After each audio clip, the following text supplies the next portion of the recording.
அதிகாரம் 4.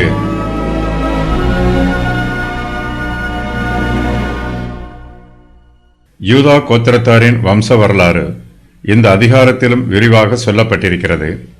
இஸ்ரவேலின் மற்ற கோத்திரத்தாரை விட யூதா கோத்திரத்தார் எண்ணிக்கையில் அதிகமானவர்கள்.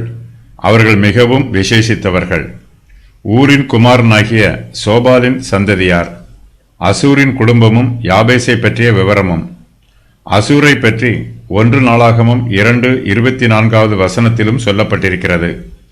காலேபின் ஊரான எப்ராத்தாவில் எஸ்ரோன் இறந்து போனபின் எஸ்ரோனின் பெண்ஜாதியாகிய அபியாள் அவனுக்கு தெக்கோவாவின் தகப்பனாகிய அசூரை பெற்றாள்.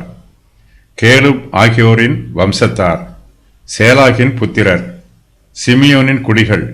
சிமியோனின் புத்திரர் சேயீர் மலையிலே அமலேக்கியரை முறியடித்த சம்பவம்.